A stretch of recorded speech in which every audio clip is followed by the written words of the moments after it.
190 비자 같은 경우에는 이제 주정부가 발급을 하는 비자이기 때문에 주정부가 이제 노미네이션을 발급을 할 때 노미네이션을 발급을 하거든요.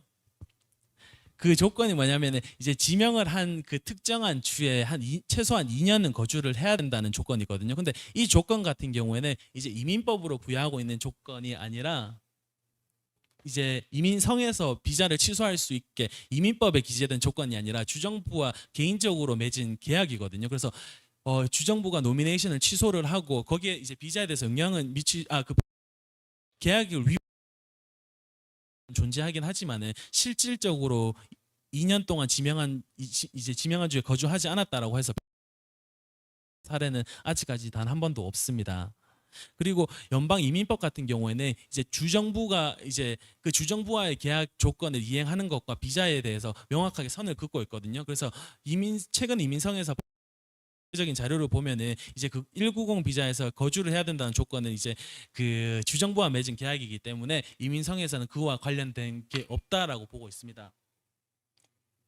그리고 또 현실적으로도 이제 호주 국내에 있을 때 거주를 해야 된다라는 조건 자체가 좀 없지 않아 있거든요. 그래서 491 비자라든지 494 비자 같은 경우는 반드시 외곽 지역에 거주를 해야지만이 191 비자라는 영주 비자로 추후에 넘어갈 수 있는데 그때 살았다는 조건으로서 뭐 이제 제출해야 되는 내역이 단순히 뭐 임대 계약서 이런 게 아니라 이제 뭐 실질적으로 뭐 카드를 사용을 하는 경우가 보다 많다 보니까 뱅크 스테이트먼트 같은 경우는 제출을 하고 어디서 소비가 이루어졌는지도 보는 경우도 있고 그리고 실질적으로 일을 어디서 하고 있는지도 보는 경우가 있거든요. 그래서 현실적으로 봤을 때 저 주정부가 거기까지 갈까라고는 생각이 안 들거든요. 그렇기 때문에 주정부와 계약은 맺어져 있지만은 이민법적으로 봤을 때 굳이 2년 동안 거주를 하지 않더라도 취소가 될 가능성은 좀 현실적으로 낮지 않나라고 보여집니다.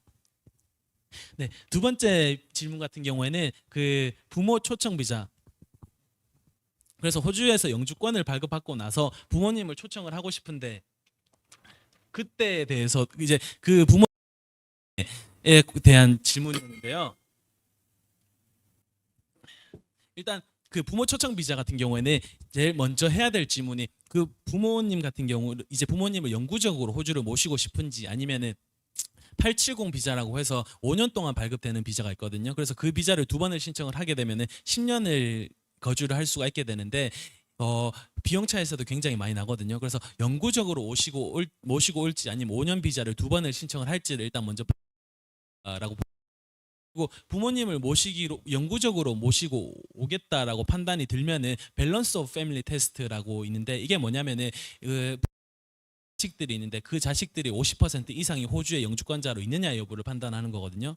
그래서 이 부분을 충족을 하고 한다라고 하면은 이제 부모님을 좀 영구적으로 호주에 거주할 수 있게 하는 비자를 신청을 할 수가 있게 됩니다.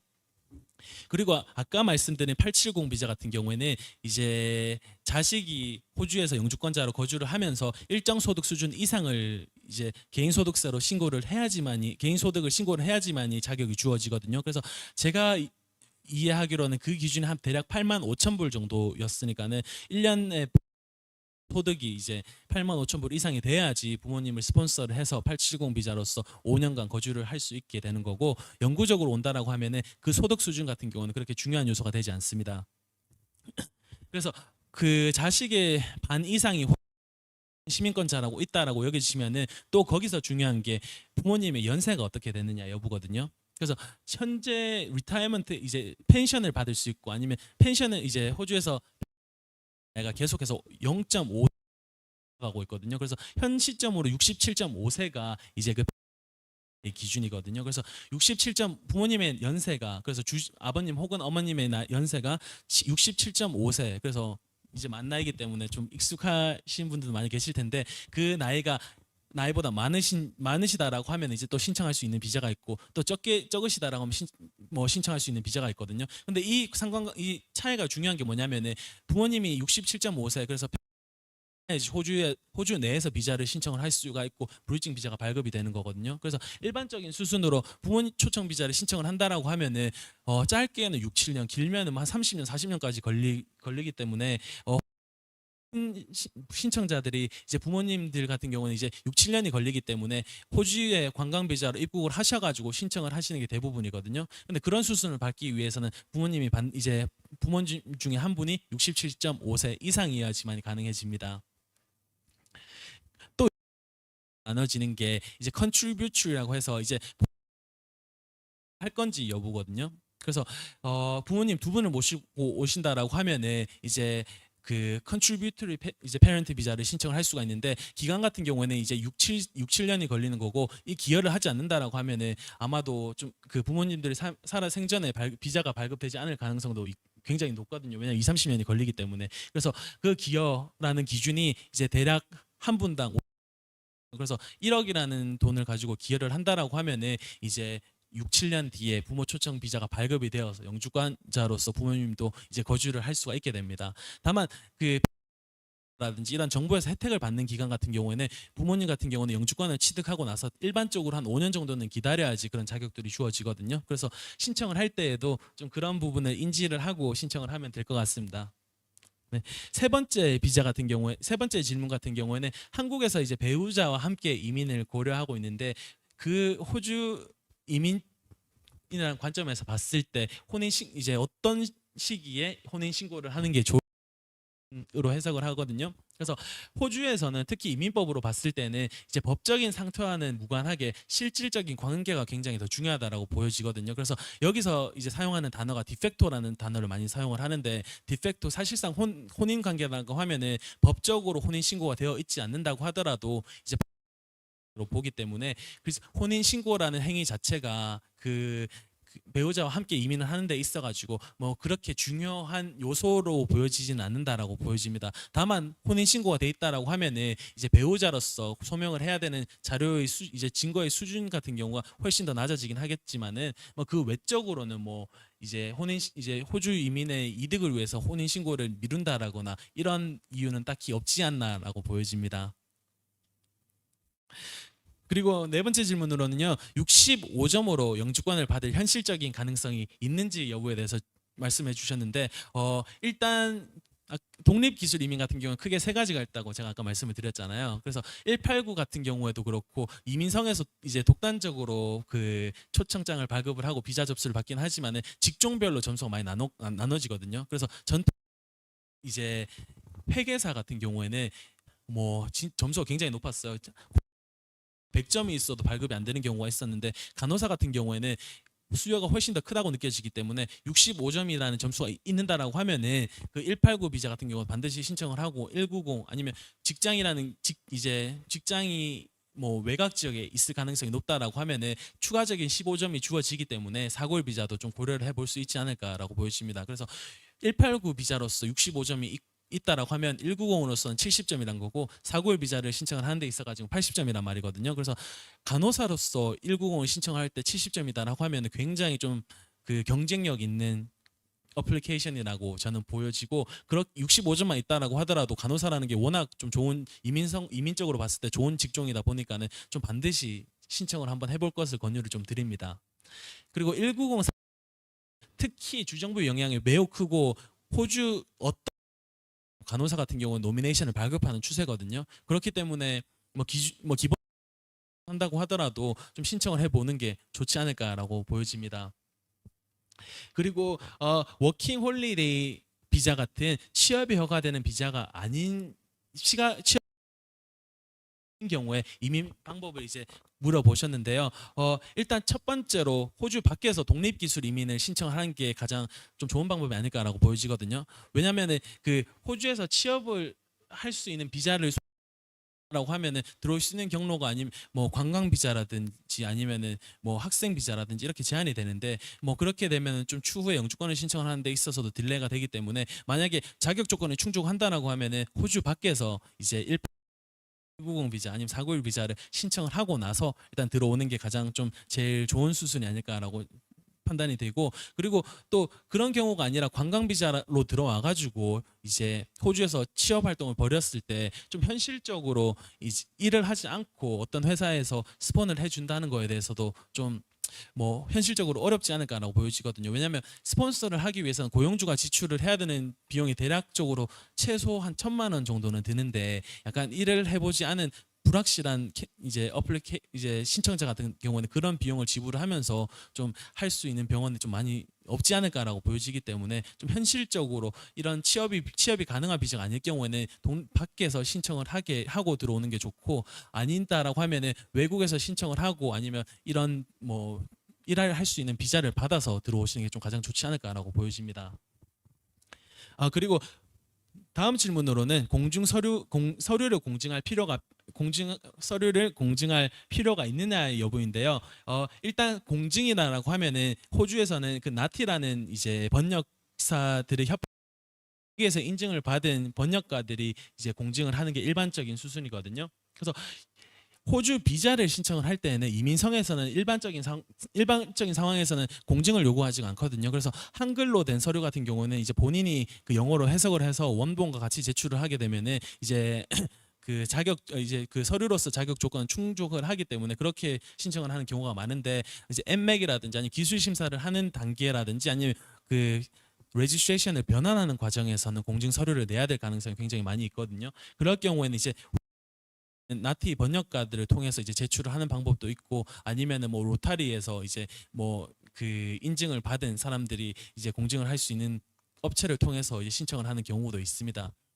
근데 제가 이런 업무를 보면서 이제 호주에서 번역을 받는 게 좀 뭐 더 비싸지 않나라고 사람들이 많이 생각을 하는데, 저는 많이 진행을 하다 보니까 오히려 한국에서 이런 이제 공증을 호주에서 좀 받는 게 경제적으로 좀 더 저렴하긴 하더라고요. 그래서 그 부분 좀 참고하시면 좋지 않을까 싶습니다. 다음 질문 같은 경우에는 이제 가족이 다 같이 이민을 오는 경우에 대해서 여쭤보셨는데요. 제가 그 일전에 다루긴 했지만은 좀 보다 더 자세하게 다루겠습니다. 그래서 비자를 신청을 할 때에는 이제 일반적으로 주신청자가 있고, 그래서 이제 제가 말씀드린 게 이제 간호사로서 일을 해야 되고, 그리고 포인트 제도도 맞춰야 되고, 혹은 이제 스폰서를 받아야 되고, 이런 주체가 되는 게 가족 구성원 중에서 한 명일 뭐 한 명이잖아요. 비자 신청을 할 때는. 그래서 그 한 명인 사람을 프라이머리 를 일컫는 거고, 그 배우자라든지 아니면 아이들 같은 경우를 이제 보조 신청자, 그래서 세컨더리 어플리컨트로 일컫고 있습니다. 그래서 세컨더리 어플리컨트 같은 경우는 이제 말씀드렸다시피 보고 이제 자식들이 될 수가 있는 경우인데, 그 자식들 같은 경우에는 일반적으로 좀 나이가 뭐 미성년자여야 되고, 미성년자 라고 하면은 반드시 23세 이하여야 되고, 23세 이하라고 하더라도 이제 주신청자에게 금전적으로 의존하고 있는 상태를 밝혀야 됩니다. 의존하고 있는 상태라고 하면은 약간 풀타임 직장을 가지고 있는지 아니면 학업을 계속해서 이행을 하고 있는지 여부거든요. 그래서 학업을 계속해서 이행을 하고 있고 뭐 풀타임 직업이 없다라고 하면은 이 부분은 좀 충족을 하기 때문에 그 부분도 좀 염두를 하고 계시면 좋을 것 같습니다. 그리고 주신청자의 배우자 같은 경우도 이제 독립기술 이민을 신청을 할 때 뭐 본인 그 배우자의 기술과 영어 점수에 따라 영어 점수에 따라서 포인트 제도에서의 점수도 영향을 미칠 수 있기 때문에 그 부분 또한 인지를 하시고 약간 결정을 내리시는 게 좀 좋지 않을까라고 보여집니다. 그리고 영주권을 발급받고 나서 이제 거주 기간을 시민권으로 신청을 할 수가 있거든요. 그래서 할 수 있는 경우는 이제 영주권을 소지를 하고 1년이 최소한 지나야 되고, 그리고 또 거주 기간 같은 경우도 호주 내에서 뭐 4년 동안은 이제 호주 내에서 있어야지만이 이제 신청을 할 수가 있게 되는 거거든요. 근데 많은 분들이 이제 영주권이랑 시민권이 뭐가 다르냐라고 여쭤보시는 분들이 많은데, 일단 영주권 같은 경우는 영주 비자고요. 그렇기 때문에 이제 한국 여권이 계속해서 이제 유지가 되게 되는 거고, 거기에 이제 비자가 발급이 되는 거거든요. 그 여권에. 그에 반면에 시민권 같은 경우는 여권에 발급이 되는 게 아니라 아예 개별적으로 국적이 하나 더 생기는 거거든요. 그래서 이제 뭐 그 한국 여권도 이제 한국 국민으로도 될 수가 있고 호주 국민으로도 될 수가 있는데, 한국 같은 경우에는 일반적으로 복수 국적을 허용을 하지 않고 있거든요. 그래서 상황에서 허용을 하긴 하는데 뭐 일반적인 상황에서는 허용을 하고 있지 않기 때문에 약간 혹시라도 호주 시민권을 신청을 한다라고 하면은 이제 한국 그 국적법에서 좀 잘 알아보는 게 나중에 문제가 없지 않을까라고 보여집니다. 그리고 시민권을 신청을 할 때에는 1년 이제 그 최근 10년을 봤을 때 1년 이상 거주한 국가가 있다라고 하면은 그 국가에서도 신원 조회를 받아서 제출을 해야 되거든요.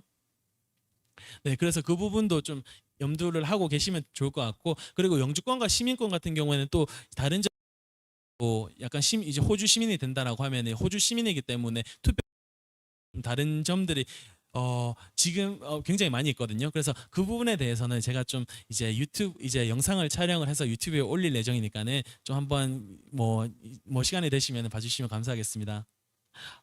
그리고 또 그래서 실여라든지 아니면 급여라든지 살아가는 이제 뭐 생활 수준에 대해서도 질문을 한 분이 계셨거든요. 그래가지고 그 부분 같은 경우 좀 다루기가 좀 너무 많은 것 같아서 지금 여기선 다루지 않을 유튜브를 하거든요. 이제 제가 이제 호주에서 살아가는 삶이라든지 이제 임금 수준이라든지 이런 부분에 대해서 좀 약간 한국에 계신 분들이 좀 흥미를 느낄 수 있게 촬영을 해서 올릴 예정인데 뭐 그 부분 좀 뭐 구독과 뭐 이렇게 구독해 주시면은 좀 올라올 때마다 영상을 볼 수 있지 않을까라고 보여집니다. 그리고 또 다음 질문 같은 경우에는 호주 이민을 할 때 반드시 대행 업체를 필요한지 여부에 대해서 질문해 주셨거든요. 그래서 대행 업체를 반드시 사용할 필요는 없습니다. 본인이 다 직접 하셔도 되고 직접 하실 수 있다면 하셔도 되는데, 좀 호주 이민을 어떤 국가로 이민을 가는 사안이 굉장히 좀 저는 중요하다라고 느껴지거든요. 그래서 그런 좀 사안의 중요성을 고려한다면은 좀 계속해서 이 분야에서 전문성을 쌓았던 업체를 이제 수임을 해서 진행을 하는 게 좀 더 현명한 경로가 되지 않을까라고 보여집니다. 이제 이민 법무사라는 이제 표현을 질문하신 분께서 이제 쓰셨는데, 제가 다음 슬라이드에서 이민 법무사와 이제 이민 변호사의 차이점에 대해서 준비를 했거든요. 그래서 그 부분에 있어서는 제가 다음 슬라이드에서 자세히 설명을 드리겠습니다.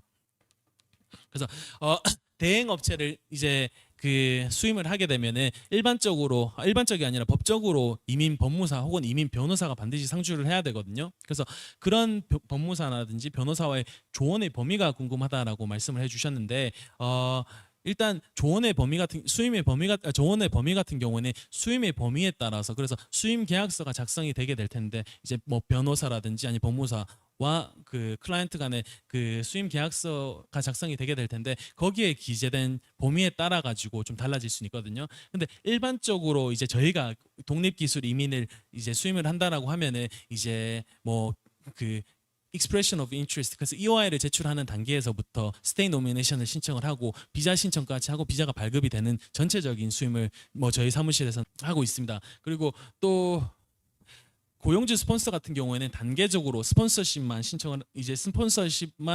저희가 수임이 되는 경우도 있고 아니면 노미네이션만 수임이 되는 경우가 있고, 그에 반면에 이제 비자 신청자만 이제 대리를 하는 비자 신청에 한해서만 또 신청을 하는 수임도 있을 수가 있습니다. 그래서 이 조언의 범위 같은 경우에는 이제 정말 수임 계약서에 따라 정해지는 거기 때문에 제가 이 부분에 대해서는 좀 자세히 설명을 드릴 수 없을 것 같습니다. 그래서 다음 슬라이드는 그 이민 변호사와 이민 법무사의 차이점에 대해서 이제 기재를 해놨는데, 변호사라고 하면은 이제 한국 같은 경우는 이제 사법고시가 폐지가 되고 로스쿨이 도입이 되었는데, 일반적으로 로스쿨을 졸업을 하고 최소 3년에서 긴 경우에는 이제 6년을 졸업을 해야지만이 이제 로스쿨을 졸업을 할 수가 있는 거고, 거기에서 이제 연수를 추가적으로 받아야지 이제 변호사가 될 수 있는 거고요. 저 같은 경우에도 이제 5년을 이제 대학교에서 공부를 하고 이제 연수도 6개월을 해서 5년 6개월이라는 기간을 거치고 이제 변호사가 되었고요. 그리고 법무사 같은 경우에는 이제 좀 법무사가 될 수 있는 자격 조건들이 굉장히 많이 바뀌었습니다. 그래서 2018년 전만 하더라도 이제 법무사 같은 경우에는 호주 영주권만 소지를 하고 있고 6개월 과정만 이수를 하게 되면 누구나 법무사가 될 수 있었거든요. 그리고 2018년 에는 개정이 되어서 이제 6개월 과정이 1년으로 연장이 되고 시험이 도입이 돼가지고 이제 1년 공부를 하고 시험만 패스를 한다라고 하면 이제 법무사가 될 수 있었습니다. 그래서 이제 학사 같은 경우에도 이민법이라든지 거기에 무관한 학사를 취득을 했다고 하더라도 이제 단순히 그냥 코스를 듣고 시험을 패스하는 것만으로도 이제 법무사가 될 수 있기 때문에 좀 되는 과정에서의 좀 차이가 있지 않나라고 보여지고, 그 되는 과정에서의 차이 때문에 좀 그 받는 서비스의 수준 같은 경우도 좀 다르지 않을까라고. 그리고 마지막 이제 제가 질문에 대해서는 좀 모두 다 이제 사전 질문에 대해서는 답변을 드린 것 같은데 혹시 제가 답변 드리지 못한 부분이 있거나 아니면 추가적으로 궁금하신 부분이 있으면은 좀 질문해 주시면 제가 답변을 드릴 수 있는 부분 드리겠습니다.